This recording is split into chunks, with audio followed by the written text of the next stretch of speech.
परम कृपाळू परम दयाळू एक हरी श्रीनाथ रे। दर्शन देजे दया करीने विनवू जोड़ी हाथ रे, विनवू जोड़ी हाथ रे। परम कृपाळू परम दयाळू एक हरी श्रीनाथ रे। दर्शन देजे दया करीने विनवू जोड़ी हाथ रे, विनवू जोड़ी हाथ रे।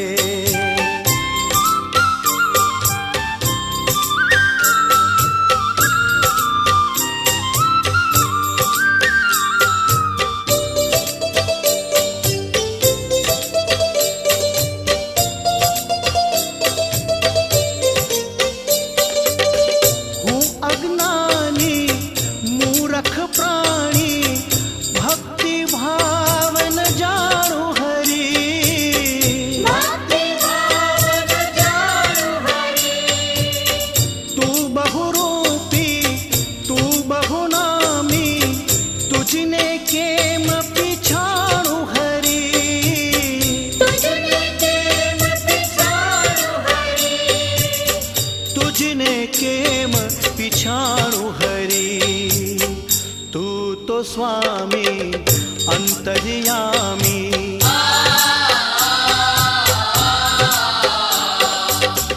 तू तो स्वामी अंतर्यामी तू त्रिभुवन नो नाथ रे। दर्शन देजे दया करीने विनवू जोड़ी हाथ रे, विनवू जोड़ी हाथ रे।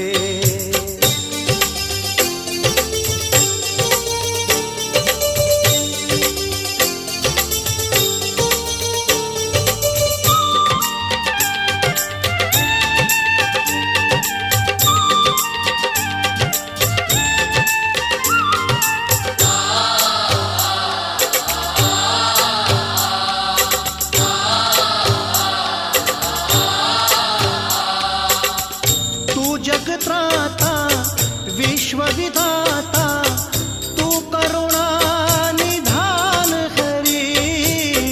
तू करुणा निधान हरि।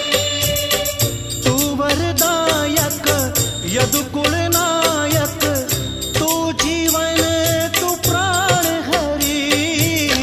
तू जीवन तू प्राण हरि। ओ तू जीवन तू प्राण हरि।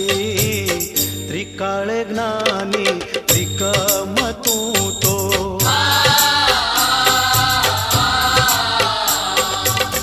त्रिकाल ज्ञानी त्रिकम तू तो जाने मननी बात रे। दर्शन देजे दया करीने विनवू जोड़ी हाथ रे, विनवू जोड़ी हाथ रे।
पंखाड़े बंद कराओ जो भाई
सर्वमंगलमांगल्ये शिवे सर्वार्थसाधिके शरण्ये त्र्यंबके गौरी नारायणे नमोस्तुते। भगवान पुराण पुरुषोत्तम भगवान नाम सर्व भागवत देवताभ्यो नमः नीराजनं समर्पयामि।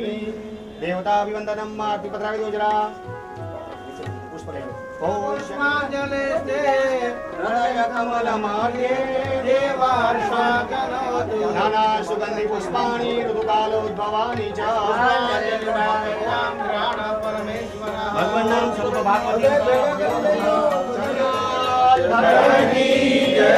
श्याम सुंदर श्री यमुने महारानी की जय वल्लभ कुला परिवार की जय सद्गुरु देव की जय आज के आनंद की जय आनंद कराने वाले की जय।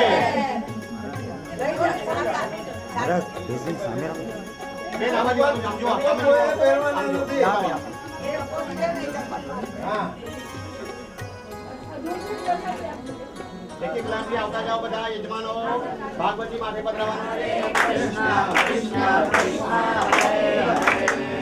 જો કોને પાસે વાહ જય ભગવાન ભગવાનનું નામ લેવાનું સ્મરણ કરવાનું બરોબર બીજું કંઈ બોલવાનું છે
બાકે બિહારી લાલ કી જય. આવી જાઓ પરિક્રમા કરી લો દર્શન કરીને પરિક્રમા કરી લો દર્શન કરીને જય. સન્યાસી અમને મહારાજ મહારાણી કી જય.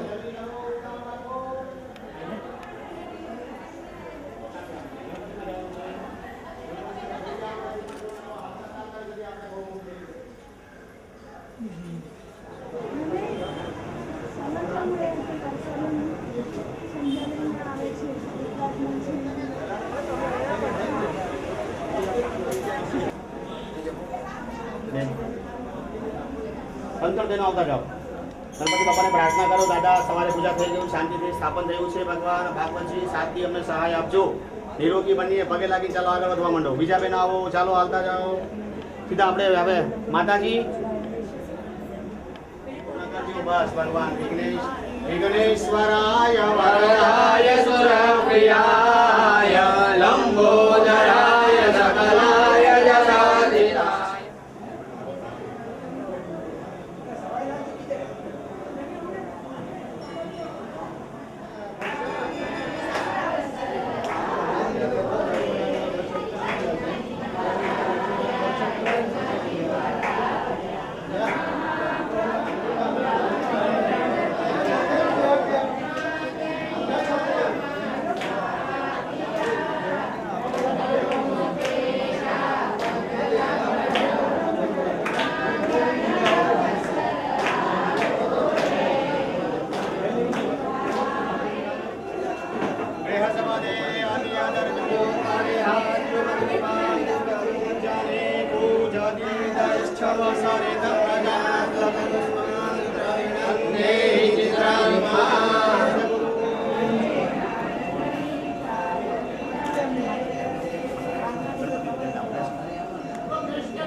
समूढमस्य भाग्यो सुरेश्वाहा बिम्बटिवर्धनं मा उर्वारुकमेव बन्धनं द्योर्मुक्षेयमामृतात्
प्यारा ओम जय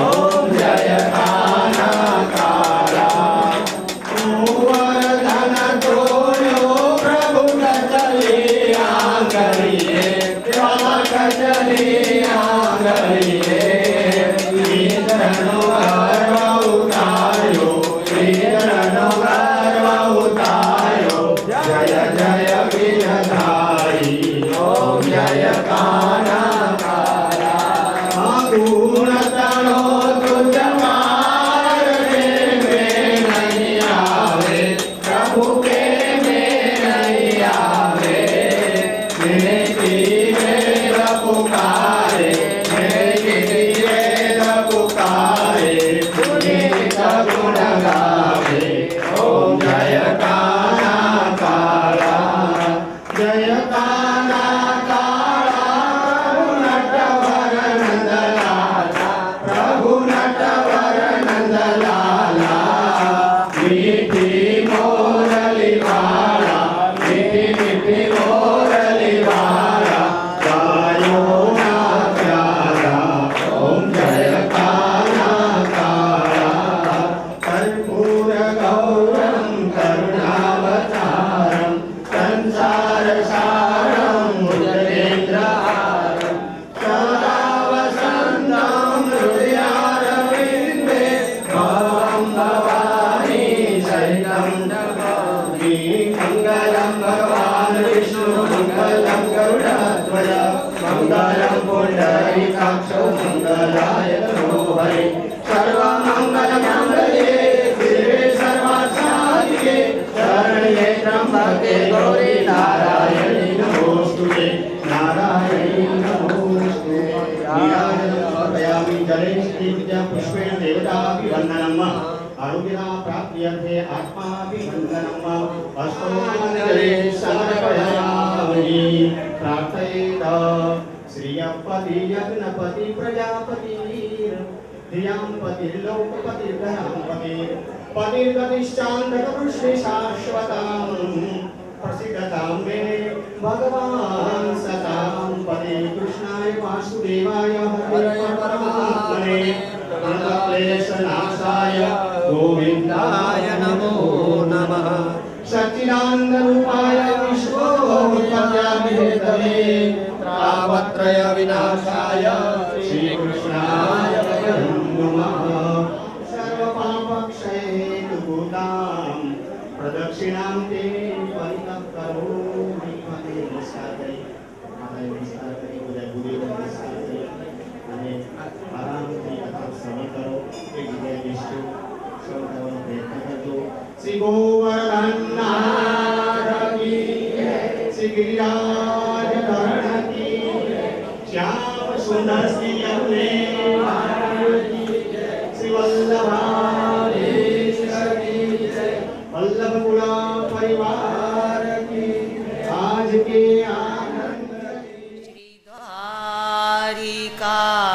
द्वारिकाधीश की जय श्री बालकृष्ण लाल की जय सद्गुरुदेव की जय ओम नमः पार्वती पतये हर हर महादेव हर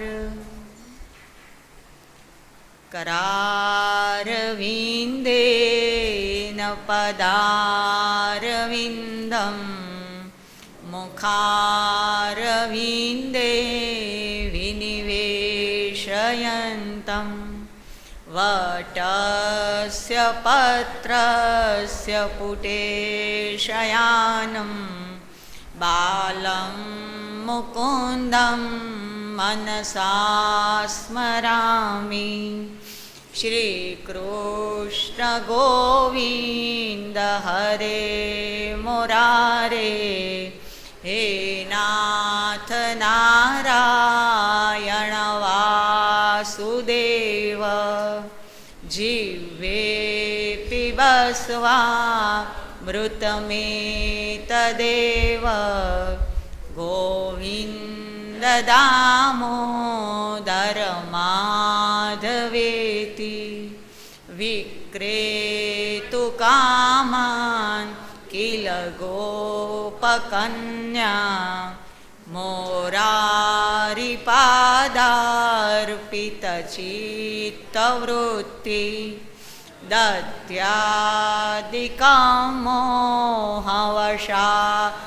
दत्यादिकमोहवशादवोचत् गोविन्द दामोदर माधवेति गृहे गृहे गोपवधू कदम्बा सर्वे मिलित्वान् समवाप्य योगं पुण्यानि नामानि पठन्ति नित्यं गोविन्द दामोदर माधवेति सुखं शयानां निलयेन जेपि नामानि विष्णोर्प्रवदन्ति मर्त्या ते निश्चितं तन्मयतां व्रजन्ति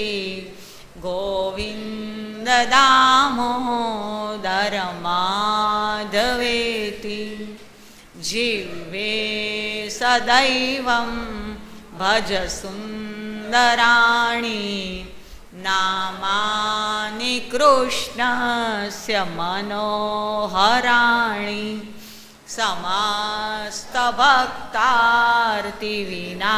समस्तभक्तार्तिविनाशनानि गोविन्द दामोदर माधवेति सुखावसाने इदमेव सारं दुःखावसाने इदमेव ज्ञेयं देहावसाने इदमेव जाप्यं गोविन्द दामोदर माधवेति श्रीकृष्ण राधा वर गोकुलेश गोपाल गोवर्धननाथ विष्णु जिह्वे पिबस्वा मृतमेतदेव गोविन्द दामोदर माधवेति जिह्वे रसग्ने मधुरप्रियात्वं सत्यं हि तत्त्वां परमं वदामि अवर्णयेथा मधुराक्षराणि गोविन्द दामोदर माधवेति त्वामेव याचे मम देहि जिह्वे समागते दण्डधरे कृतान्ते वक्तव्यमेवं मधुरं सुभक्त्या गोविन्द दामोदर माधवे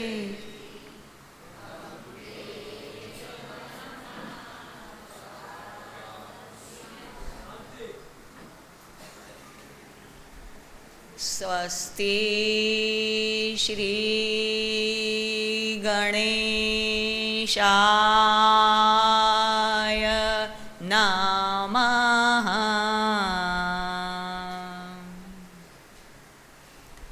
श्री सरस्वत्यै नमः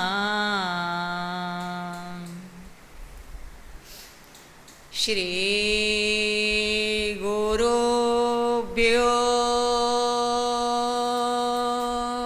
નમઃ.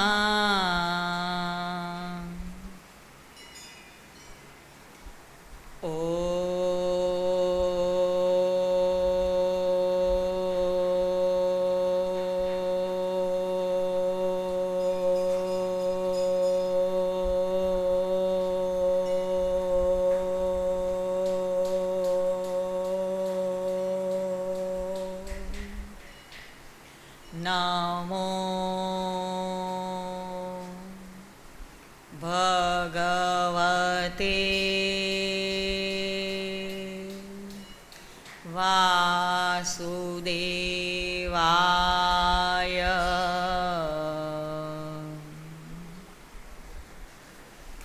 ગંગે ગણનાથ તાત શિરજા ભાગીરથી જાહ્નવી.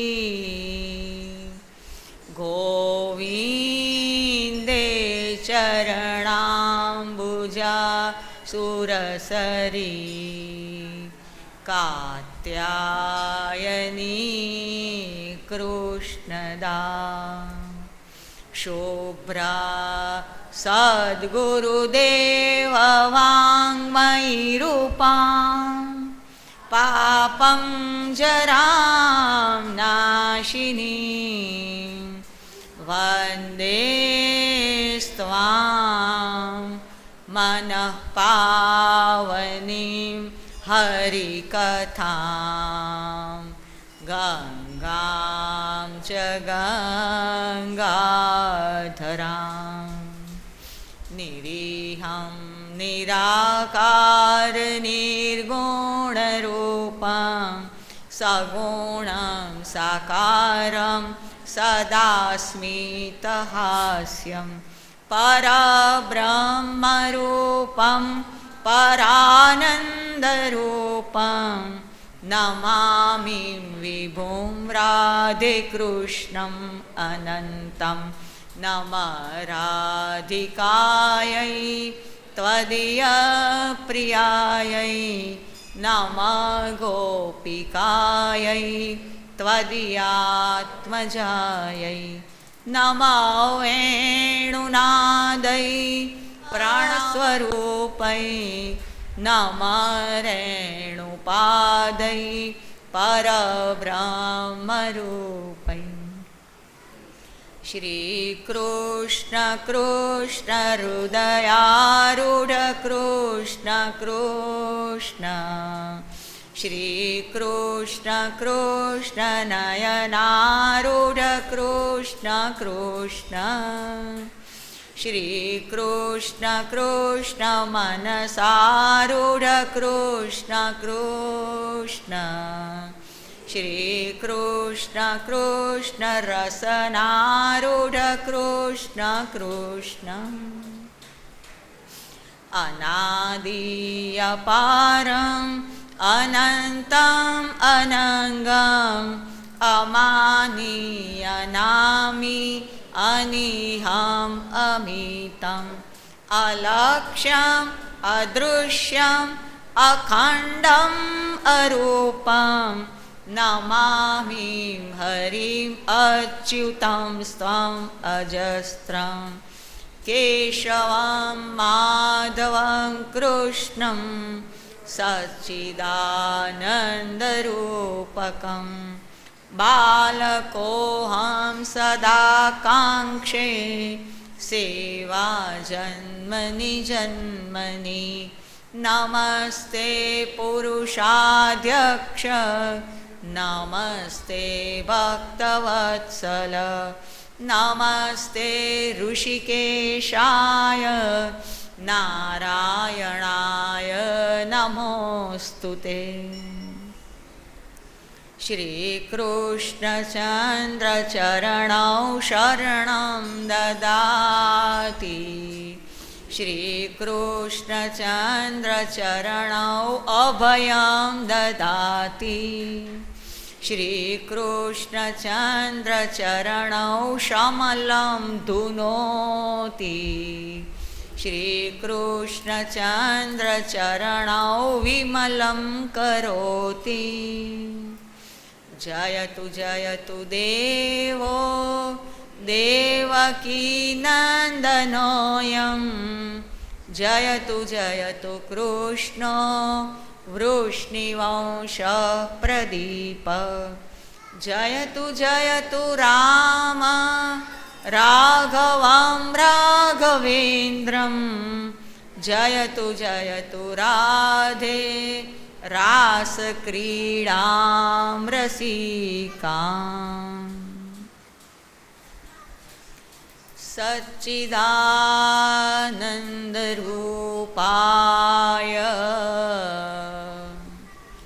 विश्वोत्पत्त्यादिहेतवे तापत्रयविनाशाय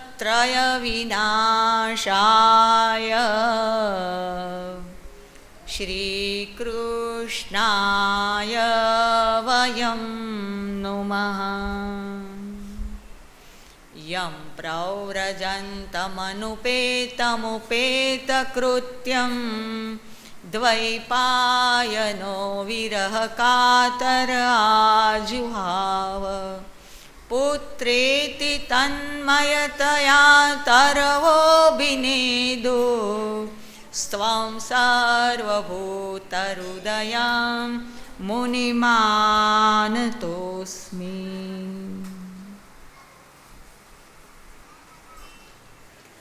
પરમાત્મા શ્રી કૃષ્ણના દર્શન કરવાથી જ માનવ જન્મ સફળ થાય છે. ભગવાને માનવને એવી શક્તિ આપી છે, એવી બુદ્ધિ આપી છે કે માનવ એનો ઉપયોગ પરમાત્માની પ્રાપ્તિ માટે કરે તો માનવ શરીરમાં જ માનવને ભોગ અને મોક્ષ બંને મળે છે. પણ માનવ મૂર્ખો છે. એ મળેલી બુદ્ધિનો ઉપયોગ વધારે પૈસા કમાવા કરે છે. મળેલી શક્તિનો ઉપયોગ એ વધારે ભોગ ભોગવવા કરે છે અને પરિણામે દુઃખી થાય છે. ભગવાને તો અતિશય કૃપા કરીને માનવ શરીર આપ્યું. માનવ શરીર સંસારના વિષયોમાં, સંસારના ભોગોમાં વેડફી દેવા નથી મળ્યું. માનવ શરીર પરમાત્માની પ્રાપ્તિ માટે મળ્યું છે. કેટલાક લોકો બેંકોમાં લોકરો ખોલાવે, પૈસા મૂકે, ઘરેણાં મૂકે, કાગળો મૂકે, પણ એ બેંકના લોકરના ભાડા ભરવા પડે. બેંકના સમયને આધીન થઈને જ જઈ શકાય. એમને લોકરનો ઉપયોગ નથી થતો. પણ ભગવાને આપણા બધાને હૃદયરૂપી લોકર આપી દીધું છે. એ હૃદયરૂપી લોકરનું નથી ભાડું, નથી સમયની પાબંદી. એને તો ભગવાનના નામની ચાવીથી જ ખોલવાનું, નામની ચાવીથી જ ઉપયોગમાં લેવાનું. હૃદયરૂપી લોકરમાં પરમાત્માને પધરાવવાની બહુ જરૂર છે. કેટલીક વાર લોકો કહે છે અમે ભક્તિ કરીએ છીએ છતાં અમને ભગવાન દેખાતા નથી. ભક્તિ કરવી સારી વસ્તુ છે, પણ ભક્તિ નિષ્કામ હોવી જોઈએ. કેટલાક લોકો ભાગવતની કથા બેસાડે છે, સારું છે, પણ પોતાના ગયેલા સ્વજનની યાદમાં બેસાડે છે, એ બહુ સારું નથી. ભગવાનની ભક્તિ ભગવાનને માટે જ હોય. ભગવાનની કથા ભગવાનને માટે હોય. પરમાત્મા એ કોઈ ખરીદવાની વસ્તુ નથી. પરમાત્મા એ કોઈ વેચાતી મળતી વસ્તુ નથી. ભગવાનનું નામ સ્મરણ, પરમાત્માનું કંઈક પણ આપણે કરીએ એ કેવળ ભગવાન માટે જ કરવા. મારો ભગવાન રાજી રહે, મારો ભગવાન પ્રસન્ન થાય, મારો ભગવાન મારા આ કર્મથી આનંદ મારે, એટલા માટે કરવા. કોઈ પણ સત્કર્મ નિષ્કામ ભાવે કરવા. એની પાછળ જો સહેજ પણ સકામ ભાવના હોય અને જો ભૂલ થઈ તો ભગવાન ભયંકર સજા કરે છે. તેથી જ ભાગવતની કથા નિષ્કામ ભાવની છે, કોઈ હેતુ માટે નથી. ભગવાનની કથા ભગવાનને માટે છે અને ત્યાં ભૂલ પડે તો ભગવાન ક્ષમા કરે છે અને ત્યારે ભગવાન જલ્દી પ્રસન્ન થાય છે. ભગવાનનું નામ સ્મરણ ભગવાનને માટે કરવાનું. મારા ભગવાન રાજી રહે માટે હું નામ સ્મરણ કરું છું. જગતના કોઈ પણ જીવોને રીઝવવાની જરૂર નથી. જે પરમાત્માને રીઝવે છે એને આખા જગતને રીઝવવાનું પુણ્ય મળે છે. સર્વથી શ્રેષ્ઠ મારો પરમાત્મા છે. કેટલાક લોકો એવું બોલે છે કે સ્વર્ગમાં દેવો બહુ સુખી છે. દેવોની યોનિ એ સુખ ભોગવવાની યોનિ છે, પણ દેવ યોનિમાં નવું પુણ્ય નથી થતું. કારણ કે સ્વર્ગમાં ગંગા મૈયા નથી, યમુને મહારાણી નથી, નર્મદા મૈયા નથી. સ્વર્ગમાં સંતોનો સત્સંગ નથી અને તેથી સ્વર્ગમાં નવું પુણ્ય થઈ શકતું નથી. સ્વર્ગભૂમિ એ ભોગભૂમિ છે.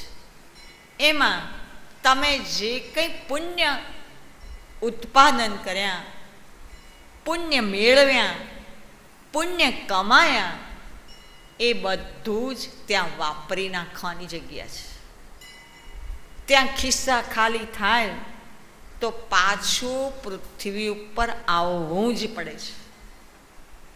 અને ત્યારે સ્વર્ગના દેવો પણ ઈચ્છે છે અમારું પુણ્ય ખલાસ થાય અને અમને પૃથ્વી ઉપર માનવ શરીર મળવાનું હોય તો હે ભગવાન કૃપા કરીને અમને ભારત ભૂમિમાં જન્મ આપો. ભારત ભૂમિ અતિ મહાન છે. આપણી ભારત ભૂમિ સર્વથી શ્રેષ્ઠ છે.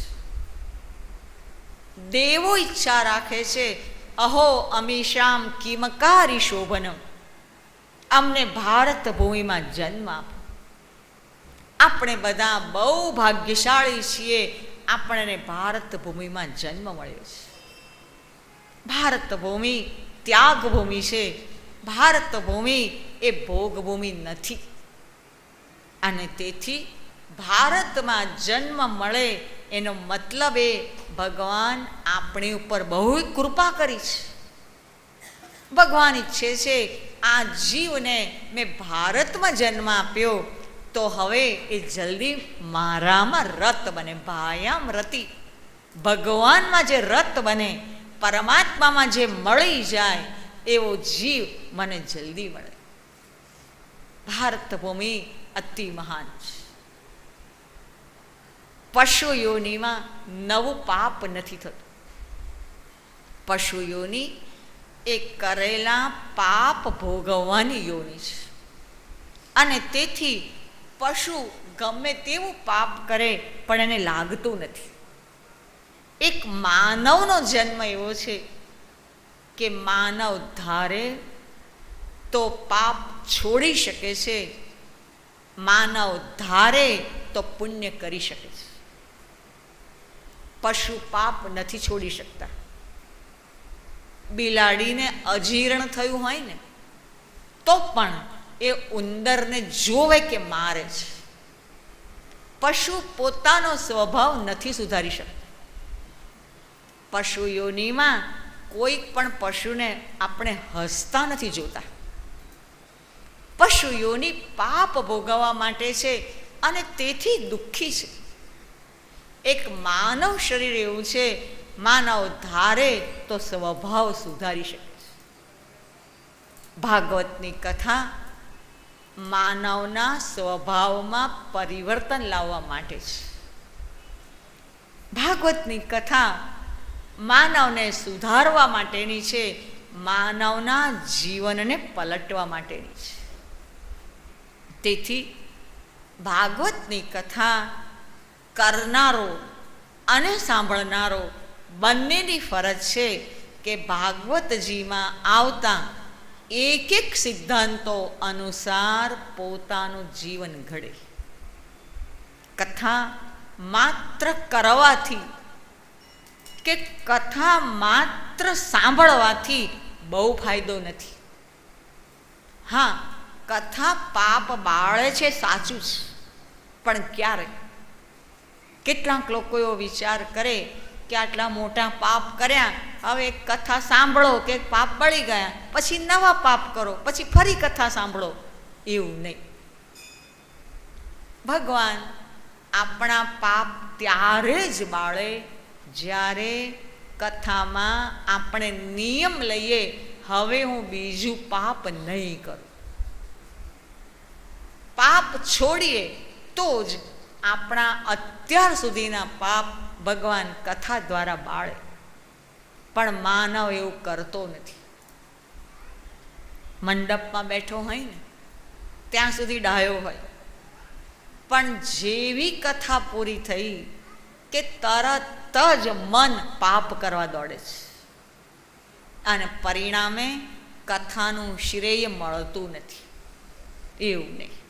ભગવાનની કથા ભગવાન માટે છે, મારા ભગવાનને માટે છે, અને તેથી મારે ભગવાનને મળવું છે અને તેથી હું આવ્યો છું.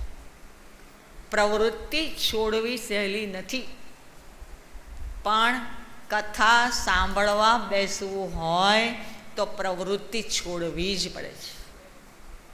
પ્રવૃત્તિ અને નિવૃત્તિ બંને સાથે જોડે રહી શકે નહીં. ભગવાનની કથા એવી વસ્તુ છે જે શાંત ચિત્તે, એકાગ્ર ચિત્તે સાંભળે અને એને અમલમાં ઉતારે તો ધીરે ધીરે માનવનો સ્વભાવ સુધરે છે. ભાગવતજીના પ્રથમ શ્લોકમાં ભગવાનને વંદન કર્યું છે. આપણા શાસ્ત્રોમાં ભગવાનનું કોઈ એક નિશ્ચિત સ્વરૂપ નથી લખ્યું. જેટલા માનવ હૃદયો, જેટલી માનવની ભાવનાઓ, એટલા પરમાત્માના સ્વરૂપો છે. ભગવાનનું કોઈ એક નિશ્ચિત નિર્ધારિત સ્વરૂપ નથી હોતું. તેથી તો લખ્યું છે, અનેક રૂપ રૂપાય વિષ્ણવે પ્રભવિષ્ણવે. પરમાત્માનું કે મંદિરમાં છે એ જ સ્વરૂપ છે એવું નથી. ભગવાન માનવના હૃદયમાં બેઠો છે. ભગવાન માટેની જેટલી ભાવનાઓ એટલા ભગવાનના સ્વરૂપો છે, અને એ બધા જ ભગવાને પહેલેથી જ ઘડેલા છે. કોઈ ચિત્રકાર, કોઈ શિલ્પકાર એમ માને કે અમે આ દોર્યું, આપણી કલ્પના નથી. પરમાત્માએ એના આ સ્તરમાં પોતાના પ્રત્યેક ભાવ રૂપો દોરેલા જ છે. એમાં આપણી બુદ્ધિમાં ભગવાન જે પ્રેરણા કરે એ જ આપણે બોલીએ, એ જ દોરીએ અને એનું જ દર્શન કરીએ. પરમાત્માનું સ્વરૂપ પંચ મહાભૂતોનું છે. પૃથ્વી, જલ, તેજ, વાયુ અને આકાશ. એ પંચ મહાભૂતો એ પરમાત્માના પ્રત્યક્ષ સ્વરૂપો છે. ધરતી એ જમીન નથી, માટી નથી, કાંકરા નથી, એ પ્રત્યક્ષ ભગવાન છે. અને તેથી તો શાસ્ત્રોમાં લખ્યું છે, સવારમાં ઉઠીને પહેલું ધરતી માતાને વંદન કરવા.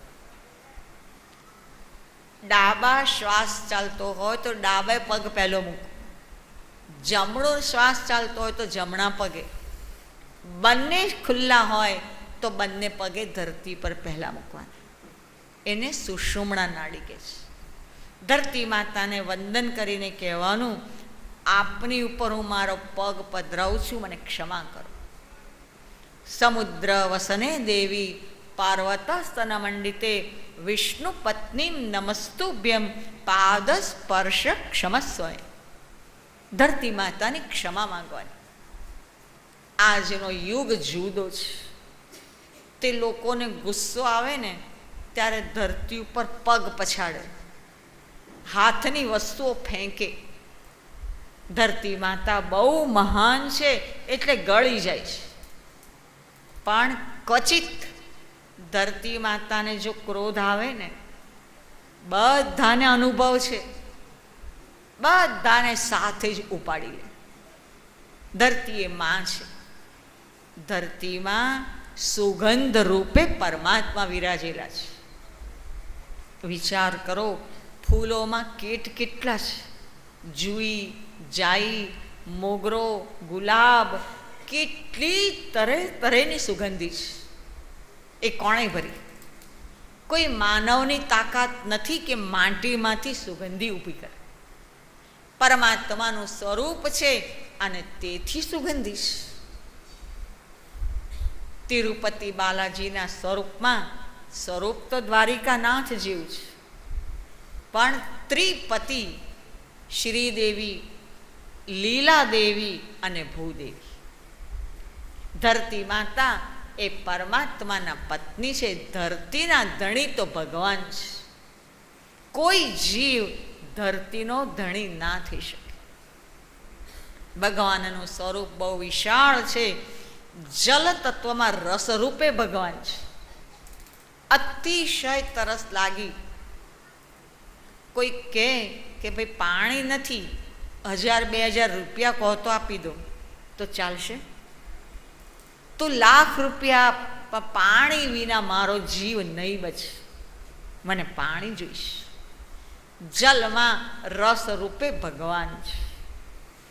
પૃથ્વી, જલ, તેજ, વાયુ, આકાશ એ પંચ મહાભૂતો એ જ પરમાત્માનું સ્વરૂપ છે.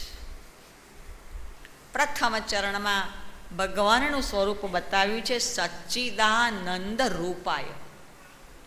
ભગવાનનું રૂપ સત, ચિત્ત અને આનંદમાં. સત એટલે શું? જે કાયમ ટકે છે તે, જે શાશ્વત છે તે, જેનામાં ક્યારે પણ પરિવર્તન આવતું નથી, એ સત. ચિત્ત એ જ્ઞાન સ્વરૂપ છે. આનંદ એ માધુર્યનું સ્વરૂપ છે. ભગવાને પોતાની 3 શક્તિ દ્વારા આ 3 તત્વોને જાહેર કર્યા છે. ભગવાનની લીલા શક્તિ, સત એ લીલા શક્તિ છે, અને તે શ્રીધામ વૃંદાવન સ્વરૂપે પ્રગટ થઈ છે. ચિત્ત એ ચીતી શક્તિ છે, અને તે યોગ માયાના સ્વરૂપે પ્રગટ થઈ છે. આનંદ એ આહ્લાદીની શક્તિ છે, અને તે શ્રી રાધાજીના સ્વરૂપે પ્રગટ થઈ છે. અનંત, અપાર, અસીમ સૌંદર્ય, ઐશ્વર્ય અને માધુર્ય ત્રણેય જ્યારે અનંત બને ત્યારે જે ભગવાનનું સ્વરૂપ બને છે એ જ સતચિત આનંદ છે અને એ જ લીલા શક્તિ, ચિતી શક્તિ અને આહ્લાદિની શક્તિ છે.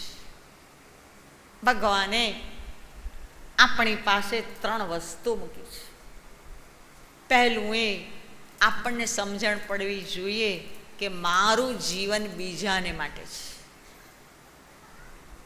બીજી એ સમજણ પડવી જોઈએ કે ના, મારું જીવન મારા માટે પણ છે. અને ત્રીજી એ સમજણ પડવી જોઈએ કે મારું જીવન ભગવાન માટે છે. બીજાને માટે એ ત્યાગ છે, મારા માટે એ પરમાત્માને અંદરથી સમજવા માટે છે, ભગવાન માટે એ ભક્તિ છે. એ જ્યાં સુધી આપણા જીવનમાં પ્રવેશે નહીં ત્યાં સુધી માનવનું પતન થાય છે. ભોગ, મોહ અને આસક્તિમાં આપણે પછડાઈએ છીએ અને ત્યારે પરમાત્માને પ્રાપ્ત નથી કરી શકતા. સતચિત આનંદ એ જ પરમાત્માના ત્રણ સ્વરૂપો છે. ભગવાન શા માટે પ્રગટ થાય છે? વિશ્વોત્પત્યાદિ હેતવે.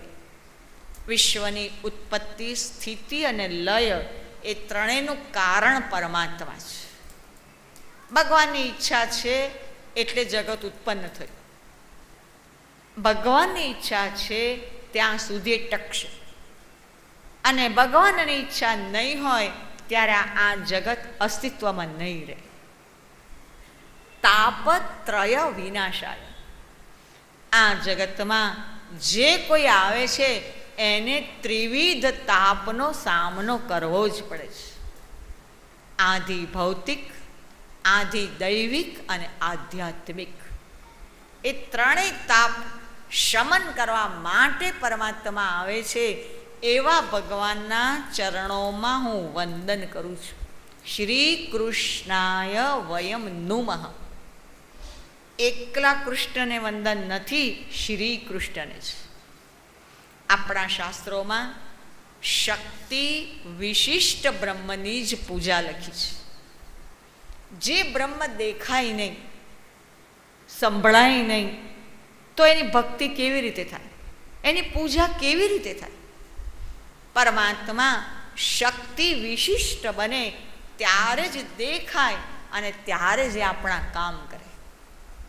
નિર્ગુણ નિરાકાર દેખાતો નથી અને તેથી એ દુઃખ દૂર કરતો પણ નથી, એ કંઈ સાંભળતોય નથી.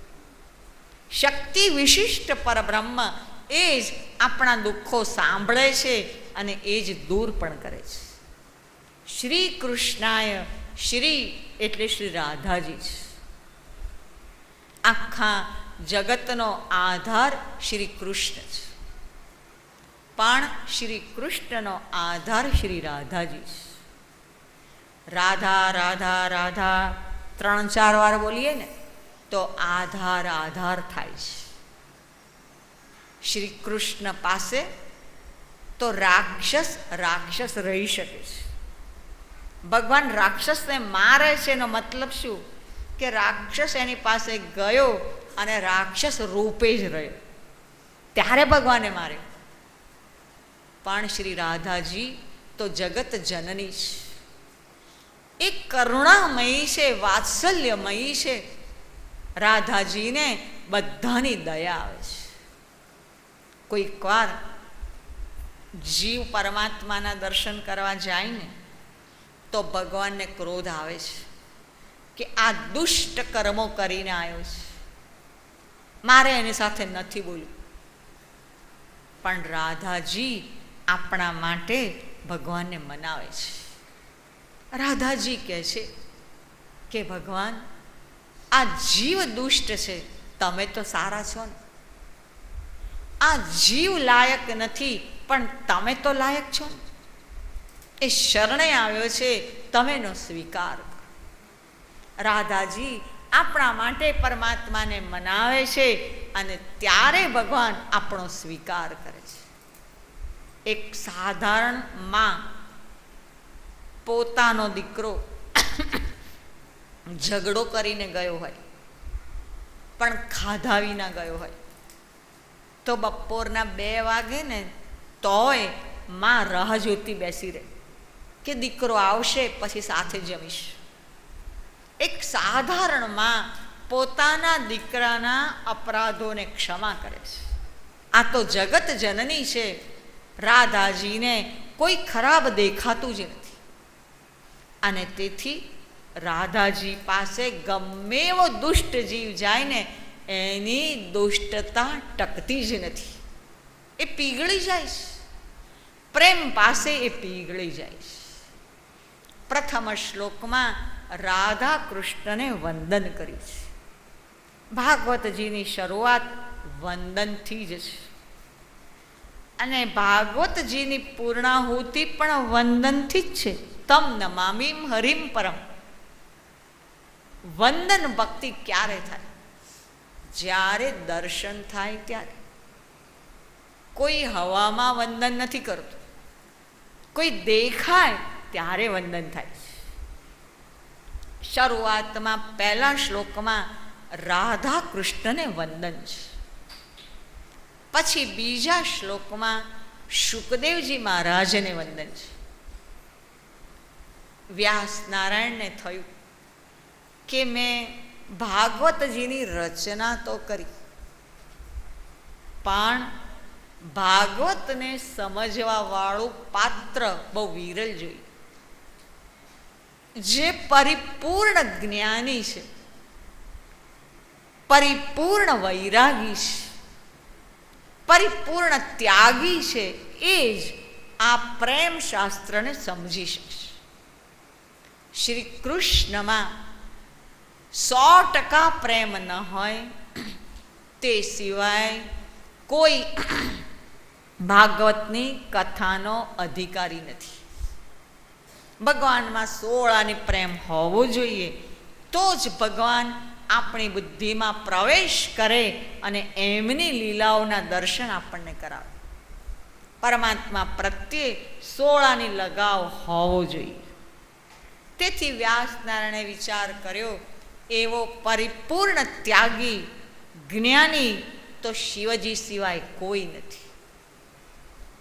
પાછલી ઉંમરમાં વ્યાસ નારાયણને ઈચ્છા જાગી કે શિવજી મહારાજ મારા પુત્ર બનીને આવે તો આ ભાગવત હું એમને સોંપું.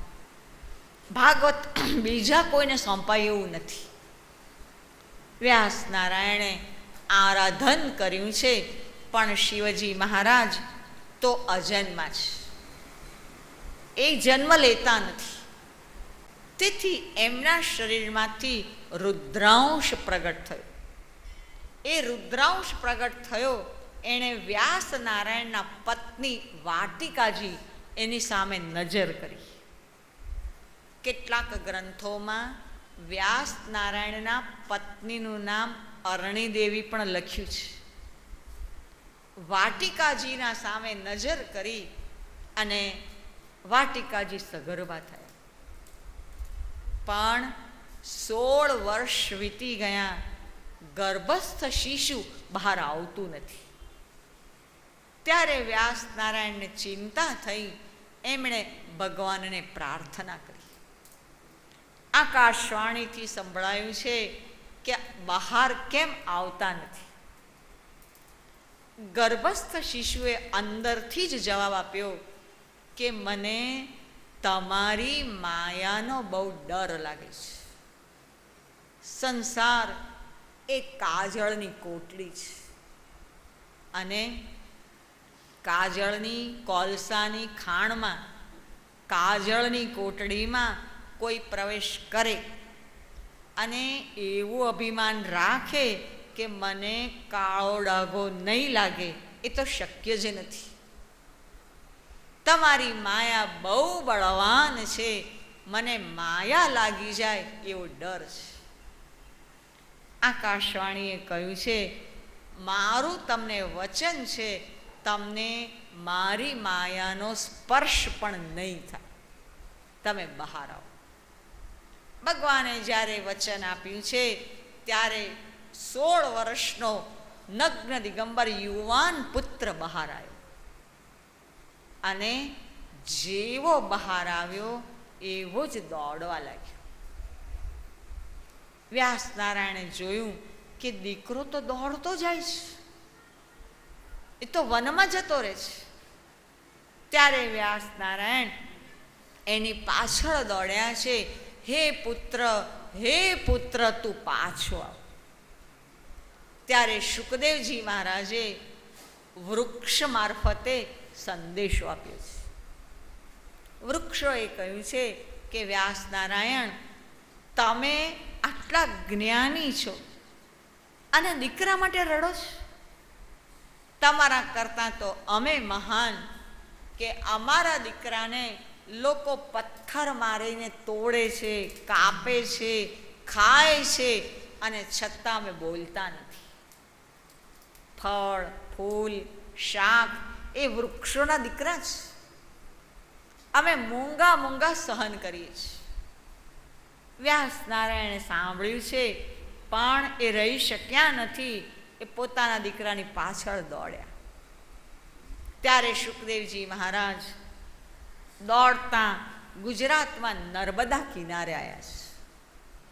નર્મદા કિનારો ઓળંગી સામે ગયા અને મોટેથી કહ્યું છે, પિતાજી તમે ત્યાં બેસો, હું અહીંયા બેઠું છું. તમે ત્યાં બેઠા બેઠા રામ રામ કરો, હું અહીંયા કરું છું. નર્મદા મૈયા બહુ મહાન છે. નર્મદા મૈયાની ગોદ અતિ દિવ્ય છે. નર્મદા મૈયા પૃથ્વી ઉપર એક જ મહામાતા છે જેની પ્રદક્ષિણા થાય છે. નર્મદા મૈયા એટલી બધી મહાન છે કે પ્રત્યેક મહાપુરુષ થોડોક સમય પણ નર્મદા કિનારે તપ કરવા રોકાય છે, તો વૈરાગ્ય જાગે અને તો જ ભક્તિમાં દૃઢતા આવે. નર્મદા મૈયા કેવળ વૈરાગ્ય આપે છે, કેવળ મોક્ષ આપે છે એવું નથી. નર્મદા મૈયા ભોગ અને મોક્ષ બંને આપે છે. અલક્ષ્ય લક્ષ્ય લક્ષ્ય પાપ લક્ષ્ય સાર સાયુધમ તતસ્તુ જીવ જંતુ તંતુ ભોક્તિ મુક્તિદાયકમ વિરંચી વિષ્ણુ શંકર સ્વકીય ધામ વર્મ્યદે ત્વદીય પાદ પંકજમ નમામિ દેવી નર્મદે. નર્મદા મૈયાનું વર્ણન કોણ કરી શકે? શુકદેવજી મહારાજ ત્યાં વિરાજેલા છે. વ્યાસ નારાયણ પોતાના આશ્રમમાં પાછા આવ્યા છે. પછીના શ્લોકથી મહાત્મ્યની કથા છે. મહાત્મ્યની કથા પદ્મ પુરાણ અંતર્ગત લેવાની આજ્ઞા છે. ભાગવતજીની કથા એવી નથી કે મર્યા પછી મુક્તિ આપે, મર્યા પછી મોક્ષ મળ્યો કે નહીં કોઈ કાકોઈ કહેવા આવતો નથી, કોઈ સાબિતી નથી. ભાગવતજીની કથા એવી છે, આપણને જીવતા જીવ સમાધિનો મોક્ષનો અનુભવ કરાવે છે. ભાગવતજીની કથા અતિ દિવ્ય છે. ભાગવતજીની કથા અતિ મહાન છે. ભાગવતજીમાં અનેક વાર એવું વર્ણન છે કે ભાગવતની કથા માનવનો સ્વભાવ સુધારે છે, માનવના પાપ બાળે છે. ભાગવતની કથા નવું જીવન આપે છે. ભાગવતની કથા પરમાત્મામાં પ્રેમ જાગૃત કરે છે અને તેથી અતિશય બળવાન છે. એકવાર સનત કુમારો બદ્રીનાથમાં વિરાજેલા છે. તે સમયે નારદજી ત્યાં ફરતા ફરતા પહોંચ્યા છે. સનત કુમારોએ જોયું છે નારદજીના મુખ ઉપર દુઃખ છે. ત્યારે પૂછ્યું છે, તમે દુઃખી કેમ છો? નારદજીએ કહ્યું છે, મને કોઈ દુઃખ નથી, પણ હું પૃથ્વી ઉપરથી આવ્યો છું. ત્યાં શ્રીધામ વૃંદાવનમાં મેં એક સ્ત્રીને રડતી જોઈ. હું ત્યાંથી નીકળ્યો ત્યારે એ સ્ત્રીએ મને કહ્યું, ભો ભો સાધો ક્ષણમ તિષ્ઠ મત ચિંતામપી નાશય. ત્યારે મેં નીચી નજર રાખીને પૂછ્યું કે શું થયું છે, તમારું નામ શું? એ સ્ત્રીએ કહ્યું છે, મારું નામ ભક્તિ છે. હું દક્ષિણ ભારતમાં પ્રગટ થઈ. મારા 2 દીકરા એ નાની ઉંમરમાં વૃદ્ધ થયા છે અને મૂર્છામાં છે. તમારાથી થાય તો જાગૃત કરો. નારદજી ત્યાં બેસીને વેદો, ઉપનિષદો, ગીતાના પાઠ કર્યા, પણ કંઈ થયું નહીં. ત્યારે આકાશવાણીથી સૂચના મળી, માટે હું તમારી પાસે આવ્યો છું. સનત કુમારોએ કહ્યું છે, એમાં કંઈ ચિંતા કરવાની જરૂર નથી. એકવાર પ્રયાગ તીર્થમાં શૌનક આદિ ઋષિઓ તપશ્ચર્યા કરવા બેઠા છે. ત્યાં માઘ સ્નાનના દિવસો આવ્યા. ત્યાં પોષી પૂનમથી માઘી પૂર્ણિમા, એને માઘ સ્નાનના દિવસ કહે છે. ત્યારે અનેક સાધુઓ, બ્રાહ્મણો પ્રયાગ સંગમમાં સ્નાન કરે તે મોટા અવાજે થાય. શૌનક આદિ ઋષિઓને એ અવાજથી ભંગ લાગ્યો. તે ઊભા થઈને ભારદ્વાજ મુનિ પાસે ગયા. ભારદ્વાજ મુનિ પ્રયાગ તીર્થના મુખ્ય ઋષિ છે. એમણે કહ્યું, તમે બ્રહ્માજીનું આરાધન કરો. બ્રહ્માજીનું આરાધન કર્યું છે. ત્યારે બ્રહ્માજીએ એ લોકોને મનોમય ચક્ર આપ્યું અને કહ્યું છે, આ ચક્રની પાછળ જાઓ. એ જ્યાં સ્થિર થાય ત્યાં તમે રોકાઓ. મનોમય ચક્રની પાછળ પાછળ બધા ગયા છે.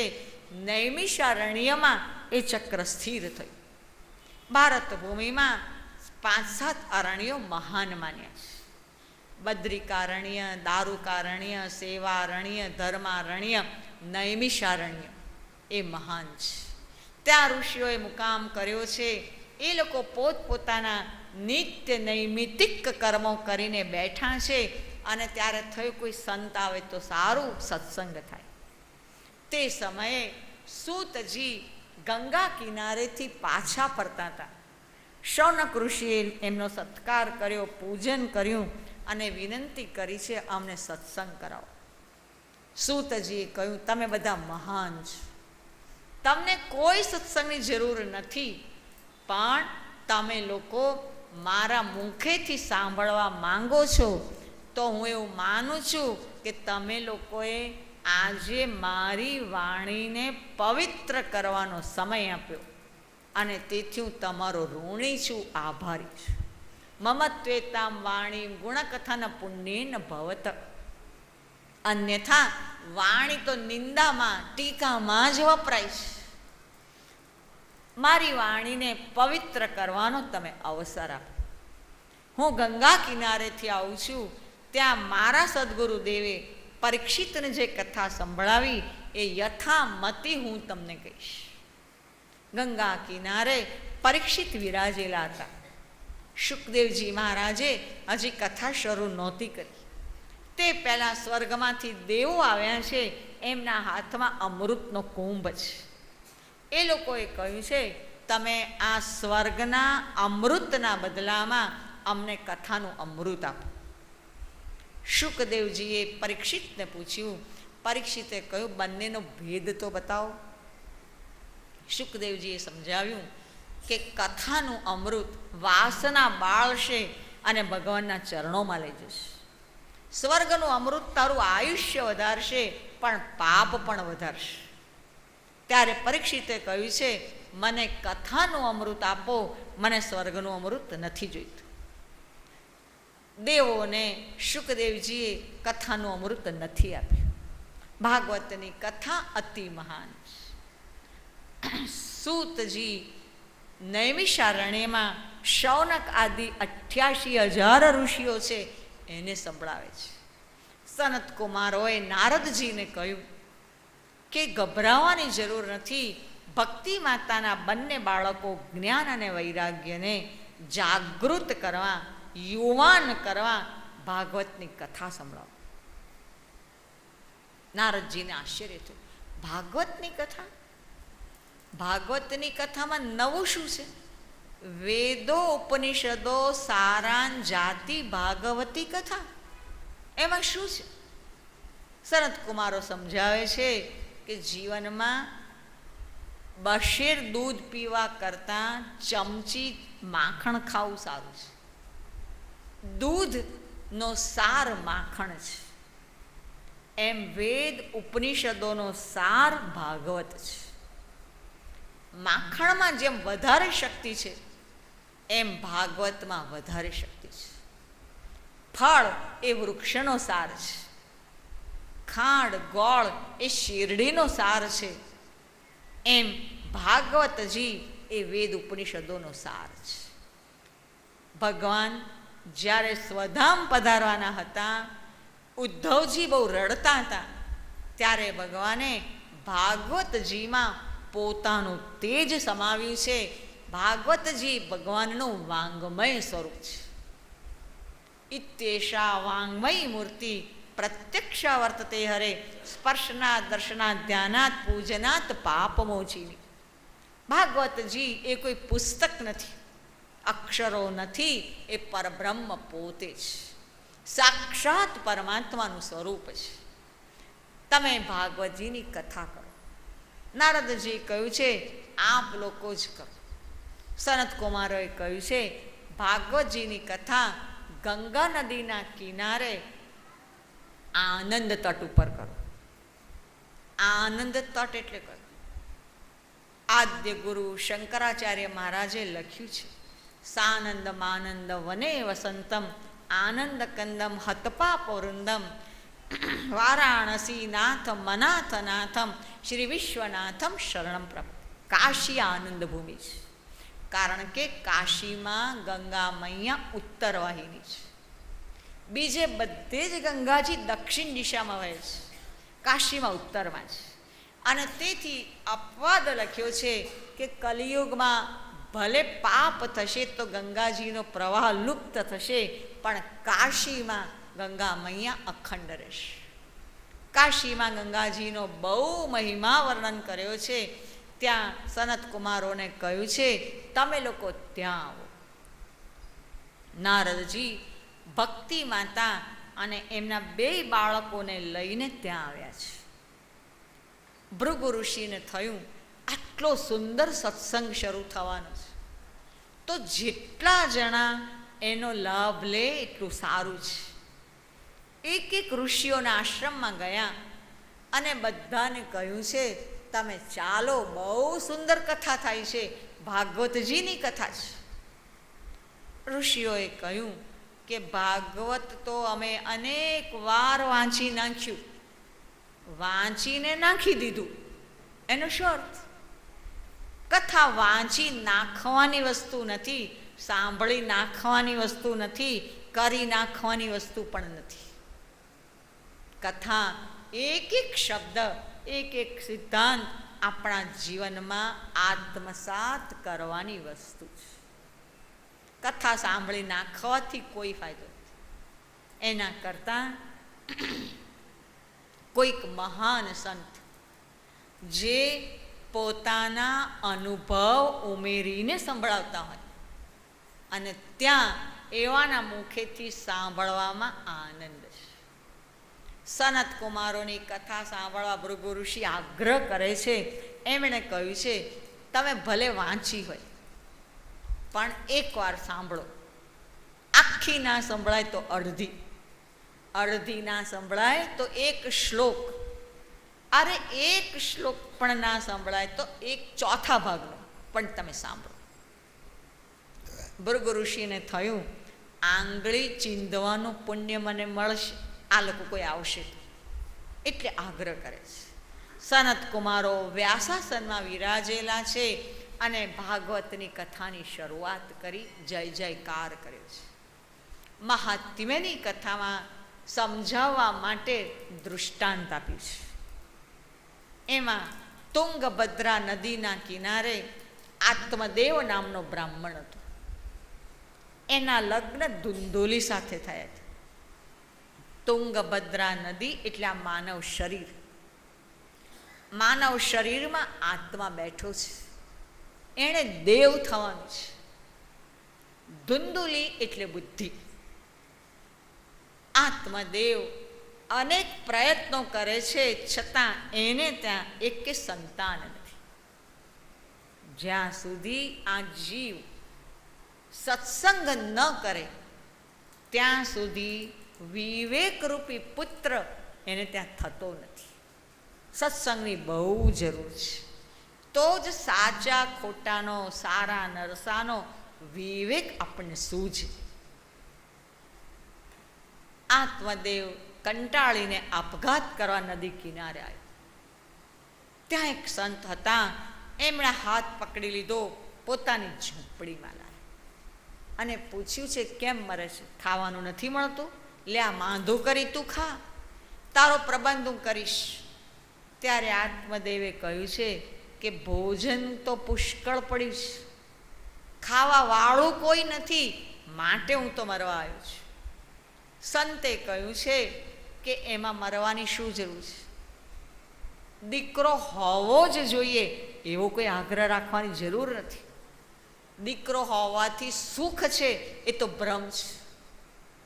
દીકરો હોય પણ સારો હોય તો સુખ છે. દીકરો જો ખરાબ પાક્યો તો માતા પિતાને જીવવું અકારું થઈ પડે છે. દીકરો નથી એ શું ખોટું છે? આત્મદેવ કહે છે ના, મારે તો દીકરો જોઈએ. મારી પાછળ પિંડદાન કોણ કરે? સંત સમજાવે છે પિંડદાન એટલે શું. પેલો કહે છે કે મરનારની પાછળ ચોખાના લોટના પિંડ વાળે ભાતના પિંડ વાળીને મૂકે. સંતે કહ્યું કે ચોખાના પિંડદાનથી કોઈની મુક્તિ નથી થતી. એ તો જીવ શરીર છોડે છે ત્યારે ખાવામાં પીવામાં એનું મન રહી જાય છે. તે ચોખાના પિંડ મૂકવાથી એની વાસના છૂટે પણ એને મોક્ષ નથી મળતો. સાચું પિંડ તો આપણું શરીર છે. પરમાત્માએ આપણને જે શરીર આપ્યું એ જ સાચો પિંડ છે. એ આપણા હાથે જ ભગવાનને અર્પણ કરીને જવાનું. ભગવાનને કહેવાનું આ શરીર તમે આપ્યું છે એ તમને હું પાછું આપું. મારે સંસારના કોઈ કાર્યોમાં એની જરૂર નથી. લોકો ગળામાં તુલસીની કંઠી પહેરે ને, તેનો મતલબ એમ થયો હવે આ શરીર મારું નથી, સંસારનું નથી, એ ભગવાનનું છે. ભગવાનને ભોગ ધરાવીએ ત્યારે તુલસી દલ પધરાવીએ છીએ, તો તુલસી દલમાં પધરાવ્યા પછી એ ભગવાનનો બને, એ આપણો ના રહે. ગળામાં તુલસીની કંઠી પહેર્યા પછી શરીર આપણું નથી, એ ભગવાનનું છે. આ શરીર એ જ પિંડ છે, તારી જાતે તું ભગવાનને અર્પણ કર. પેલો ના પાડે છે. એણે કહ્યું કે હું મરી જાઉં તો મારી પાછળ કોઈ દીવો પીટાવા વાળો તો જોઈએ ને. સંત સમજાવે છે કલિયુગના છોકરા દીવો પ્રગટાવવા વાળા નહીં થાય, ઉપરથી તે જે દીવો પ્રગટાવ્યો હશે ને એને ઓલવવા વાળા થશે. તો શા માટે આગ્રહ રાખે છે? પણ પેલો માનતો નથી. સંતે કહ્યું છે તારા કપાળમાં દેખાય છે કે તારા નસીબમાં દીકરો નથી. આત્મદેવે કહ્યું મારા નસીબમાં ના હોય તો તમારા નસીબમાંથી આપો, તમારા કપાળમાંથી કાઢી આપો, નહીં તો મને મરવા દો. સંતે કરુણા કરીને એક ફળ આપ્યું અને કહ્યું છે આ ફળ તું તારી પત્નીના મુખમાં મૂકજે, હાથમાં ના આપીશ. ખુશ થતો આત્મદેવ ઘેરે આવ્યો. ધુંધુલીને કહ્યું તું મોં ખોલ, આ ફળ ખા. શેનું ફળ છે? આ ફળ તું ખાઈશ એટલે આપણે ત્યાં દીકરો થશે, તું સગર્ભા થઈશ. પત્નીએ વિચાર કરીને કહ્યું કે હું હમણાં જ જમીશ, મને આપી દઉં પછી ખાઈશ. એણે ફળ લઈ લીધું, ખાધું નહીં. એની નાની બહેન મળવા આવી છે. બુદ્ધિની નાની બહેન એટલે મન. ધુંધુલીએ કહ્યું કે મારે આ ફળ ખાવું નથી, કારણ કે સગર્ભા સ્ત્રીને કેટલું બધું સહન કરવું પડે, મારે કંઈ સહન કરવું નથી. એટલું જ નહીં, પણ દીકરો આવે ને ત્યારે નણંદ રમાડવા આવે, ત્યારે નણંદ જે માંગે આપી દેવું પડે, તો મારે એવું કંઈ કરવું નથી. નણંદ શબ્દનો અર્થ ભાગવતમાં સરસ કર્યો છે. જેનું આવવું ન ગમે એ નણંદ. ન નંદાયતી તી નનંદ. ત્યારે એની નાની બહેને કહ્યું છે આ ફળ તું ગાયને ખવડાય, એને જે થવાનું છે થશે. હું સગર્ભા છું, મારો બાળક હું તને આપીશ, તું નાટક કર કે તે ફળ ખાધું અને તું સગર્ભા છે. ધુંધુલીએ નાટક કર્યું, ફળ ગાયને ખવડાવ્યું. નાની બહેનને દીકરો થયો છે, એ 2 મહિનાનો થયો પછી આપવા આવીશ. ધુંધુલીએ જાહેર કર્યું મારે દીકરો થયો, મારે દીકરો થયો. આત્મદેવ જોવા ગયા, એણે કહ્યું આ તરતનો જન્મેલો હોય એવો નથી લાગતો. ત્યારે ધુંધુલીએ કહ્યું તરતનો જ છે, આપણો જ છે, પણ સંતની પ્રસાદીનો છે એટલે તગડો દેખાય છે, બાકી આપણો છે. એ મારો દીકરો છે એટલે હું એનું નામ ધુંધુકારી રાખીશ. તે જ સમયે ગાય માતાએ માનવ આકૃતિના દીકરાને જન્મ આપ્યો. એના કાન ગાય જેવા હતા માટે એનું નામ ગોકર્ણ રાખ્યું. આત્મદેવ રાજી થઈ ગયો, ગાય માતાએ મને દીકરો આપ્યો. પણ ગોકર્ણ મહાજ્ઞાની હતા. જ્યારે ધુંધુકારી એ તો સ્નાન શૌચ વિહીનેન શવહસ્તે ન ભોજન, ક્યારે સ્નાન કરતો જ નથી અને શબના હાથનું ખાય છે. ભગવાને 2 હાથ બધાને આપ્યા છે. એ 2 હાથ ભગવાનની પૂજા કરવા, ઘરમાં વૃદ્ધ માતા પિતાની સેવા કરવા માટે, પરોપકાર કરવા માટે આપ્યા છે. એ કર્યા વિના જે ભોજન કરવા બેસે એ શબના હાથનું ખાય છે. આપણા શાસ્ત્રોમાં સ્નાનના 3 પ્રકાર બતાવ્યા છે. આકાશમાં નક્ષત્રો હોય અને સ્નાન કરે એ ઋષિ સ્નાન છે.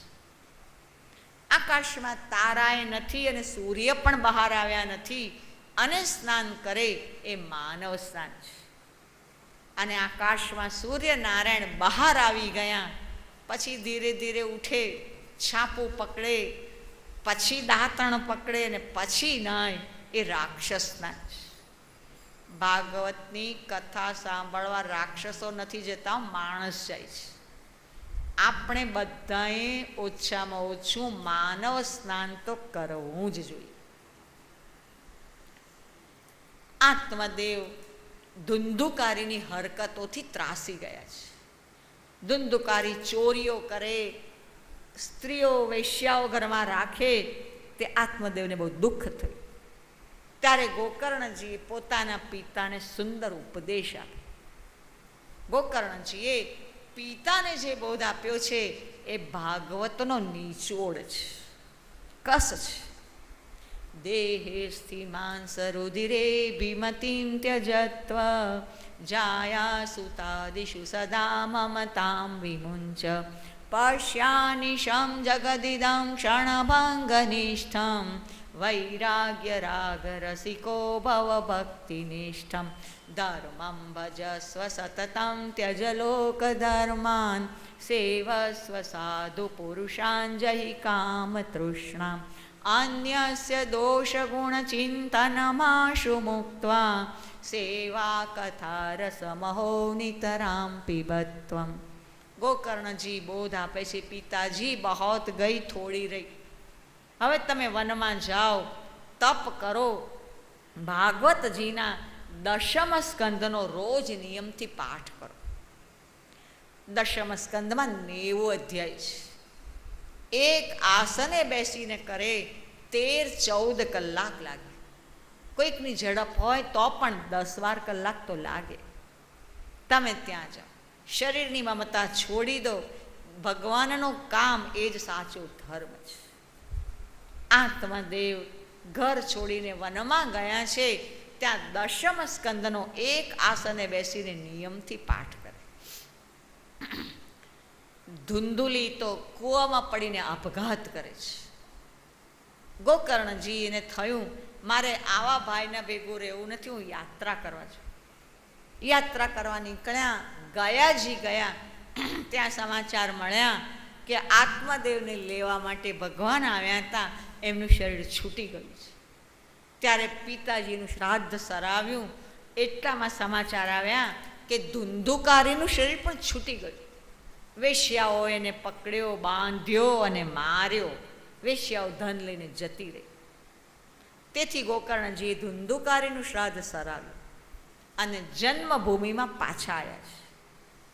જનની, જનક, જન્મભૂમિ, જાહ્નવી અને જનાર્દન એ 5 જકાર દોયલા છે. ગોકર્ણજી જન્મભૂમિમાં આવ્યા છે, ત્યાં રાત્રે કોઈના રડવાનો અવાજ આવ્યો. એમણે પૂછ્યું છે કોણ રડો છે? પેલા એક હું તમારો ભાઈ ધુંધુકારી પ્રેત થયું છે, મારો છુટકારો કરો. ગોકર્ણજીએ કહ્યું તારું શ્રાદ્ધ મેં સરાવ્યું ને, એવા અનેક શ્રાદ્ધ કરશો તોય મુક્તિ નહીં થાય. ત્યારે સૂર્યનારાયણે ગોકર્ણજીને કહ્યું છે તમે ભાગવત સપ્તાહ કરો. ગોકર્ણજીએ ભાગવત સપ્તાહ કરી છે. એમાં એટલી બધી ભીડ થઈ કે ધુંધુકારીને બેસવાની જગ્યા ના મળી. એટલે જે વાંસ બાંધ્યો હતો એની અંદર એણે પ્રવેશ કર્યો. પહેલા દિવસની કથામાં પહેલી ગાંઠ તૂટી, બીજા દિવસે બીજી, એમ 7મા દિવસે 7 ગાંઠો તૂટી ગઈ. વાંસ ફાટ્યો, અંદરથી દિવ્ય પુરુષ બહાર આવ્યો. એણે ગોકર્ણજીને વંદન કરીને કહ્યું તમે મને ઓળખ્યો? ગોકર્ણે ના પાડી. આવો તેજસ્વી પુરુષ કોણ? હું તમારો નાનો ભાઈ ધુંધુકારી. ભાગવત કથા મેં સાંભળી, એના પરિણામે આજે મને લેવા માટે વિમાન આવ્યું છે. ભાગવતજીની કથા ધુંધુકારીની જેમ સાંભળવાની. એણે એમ કીધું મેં ઉપવાસ કરીને સાંભળી. ઉપવાસ એટલે શું? બટાકા, સૂરણ, રાજેગરો, મોરૈયો એ બધું ખાઈએ તે, અને દાળ ભાત ના ખાઈએ તે, એવું નથી. ઉપ એટલે સમીપ અને વાસ એટલે રહેવું. પરમાત્માની સમીપ બેસીને જ કથા સાંભળી છે, મનથી પણ ભગવાન સાથે જ. એકલું શરીર મંડપમાં ના જાય, મન પણ જાય. પ્રત્યેક ક્ષણ પરમાત્માના નામસ્મરણમાં વીતે ત્યારે સાચું છે.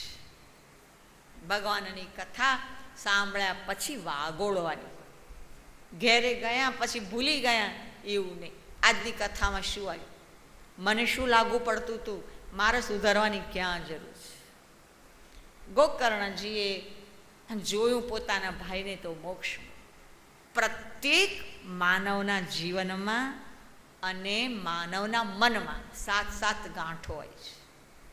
માનવના જીવનની 7 ગાંઠો એ પુત્ર, પત્ની, ઘર, ગામ, કુટુંબ, ધન અને ધંધો. માનવના મનની 7 ગાંઠો એટલે કામ, ક્રોધ, લોભ, મોહ, મદ, મત્સર અને અજ્ઞાન. એ ગાંઠો છૂટ્યા વિના મોક્ષ મળતો નથી. ઘણા બધા લોકો કથા સાંભળતા હતા, બધાને થયું કે અમારે માટે કે વિમાન આવ્યું નહીં. કથા કરવાવાળા સુખદેવજી હોય અને કથા સાંભળવાવાળા પરીક્ષિત હોય તો જ વિમાન આવે. આપણા જેવા સાધારણ જીવો માટે વિમાન નથી આવતું, અને તે નથી આવતું એ જ સારું છે. જો ખરેખર વિમાન આવવા માંડે ને તો પછી કોઈ કથા સાંભળવા જાય જ નહીં અને કોઈ કથા કરવાય જાય નહીં. વિમાન નથી આવતું એ જ સારું છે. બધાએ કહ્યું ગોકર્ણજી ફરીવાર કથા કરો, અમારે એવી રીતે સાંભળવી છે કે અમારા માટે વિમાન આવે. ફરીવાર શ્રાવણ મહિનામાં કથા કરી છે અને ત્યારે અનેક લોકો આવ્યા છે. બધાએ પરિપૂર્ણ એકાગ્ર ચિત્તથી કથા સાંભળી. ત્યારે કથાને અંતે બધાને લેવા માટે વિમાન આવ્યું છે. બધા અતિ આનંદમાં હતા. સનત કુમારો વ્યાસાસનમાં બેસીને કથા કરતા હતા. એમણે જોયું કે ભક્તિ માતાના 2 બાળકો જ્ઞાન અને વૈરાગ્ય જાગૃત થઈ ગયા અને બંને યુવાન થયા. જ્ઞાન અને વૈરાગ્ય દરેકની અંદર છે, પણ સૂતેલા છે.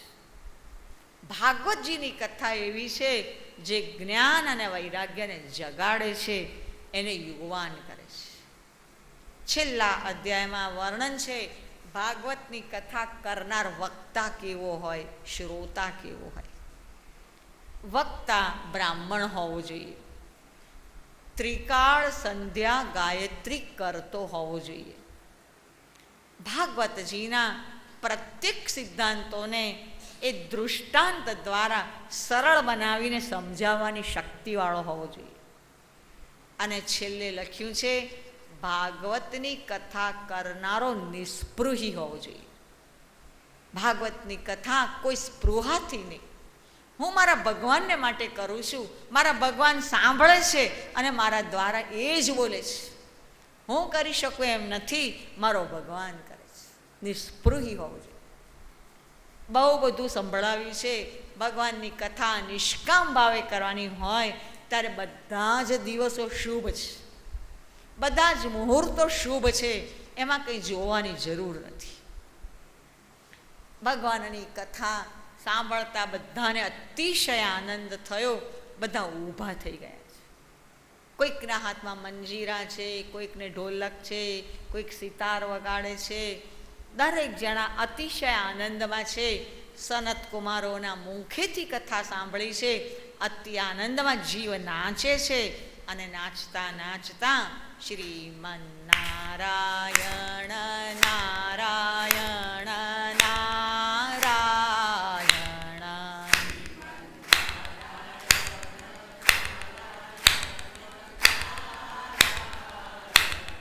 શ્રીમન નારાયણ નારાયણ નારાયણ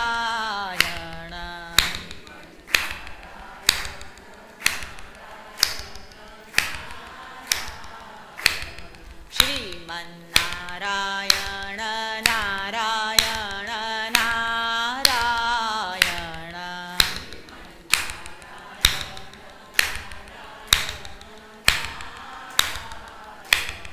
લક્ષ્મી નારાયણ નારાયણ નારાયણ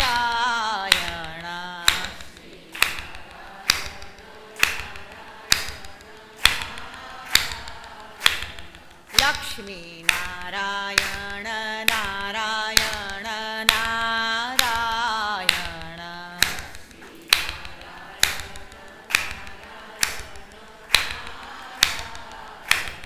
લક્ષ્મી નારાયણ નારાયણ નારાયણ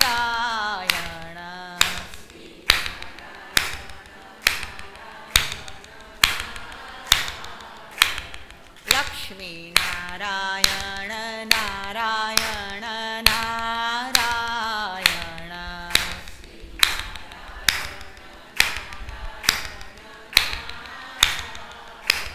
સત્ય નારાયણ નારાયણ નારાયણ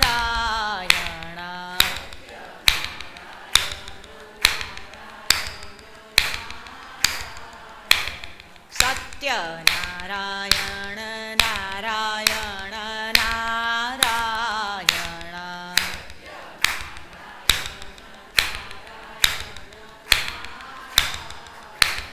સત્ય નારાયણ નારાયણ નારાયણ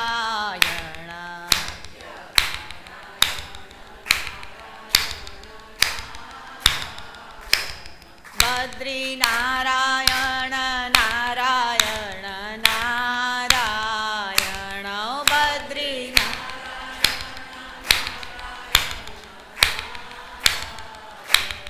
બદ્રી નારાયણ નારાયણ નારાયણ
ભગવાન નારાયણ નારાયણ નારાયણ.